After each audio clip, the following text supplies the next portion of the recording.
Magandang araw mga ka-aerial defense, may ibabahagi na naman ako sa inyo. Dahil ngayong araw na ito ay may pag-uusapan tayo tungkol sa depensa ng Pilipinas. Gagastusan na ng malaki para palakasin. Pero bago tayo magpatuloy, huwag mo muna kalimutan mag-like, share and subscribe.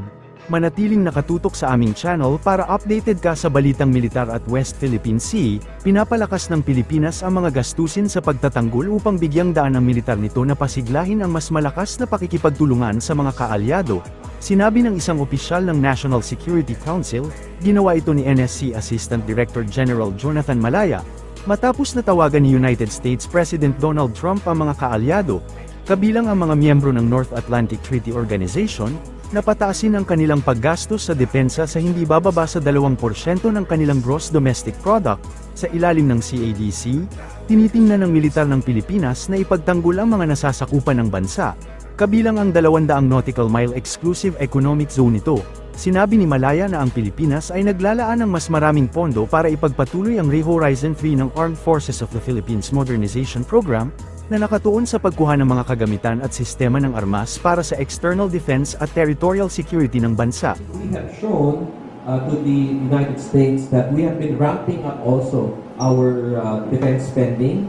We now have a very clear comprehensive archipelagic defense concept, which really requires enormous sums of money into investment into Philippine defense, to military spending or security spending. So if we follow the logic in NATO, wherein he's asking the NATO members to devote more of their resources, I think 3% of their GDP to defense, we're also doing the same, no? Doing the same, spending a lot of money to be able to continue the Horizon 3, which is now focused on external defense and territorial security of the country. Sinabi ni Malaya na ang presensya ng US Medium Range Capability Typhoon Missile System ay hindi para sa mga layuning mang-atake, ginamit ito para sa mga layunin ng pagsasanay sa Filipino at Amerikanong sundalo noong nakaraang taon.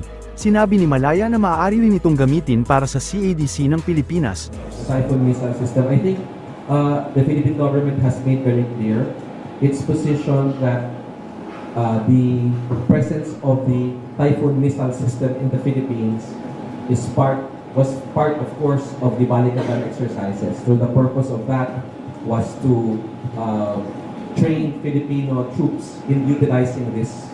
It is not for offensive purposes. No? It is primarily for defensive purposes and to ensure that the Philippines has capacity to operate such weapon system. And the Philippines has expressed its interest to buy these types of systems. In the same manner that we bought the BrahMos missile system, the same manner that we're getting other types of weapon systems, the Typhoon is just one of those tools that we can use to strengthen our comprehensive archipelagic defense concept. And very clearly, it is for defensive purposes. So, as mentioned by the armed forces, this is a sovereign act. This is a decision of the Philippine government, and it is not meant for any other state. It is for the territorial integrity of the Philippines. Pangulong Ferdinand Marcos Jr., nakipag-deal sa China, sinabing itigil ang pag-angkin sa teritoryo ng Pilipinas, itigil ang pangharas sa mga mangingisda, itigil ang pag-water cannon sa mga barko ng Pilipinas, at kanyang ibabalik ang Typhoon missile system sa Amerika. The opposition of China of the Typhoon missile system? Oh, well, I don't understand the comments on the Typhoon missile system. We don't make any comments on their missile systems, and their missile systems are 1,000 times more powerful than what we have. So I don't understand.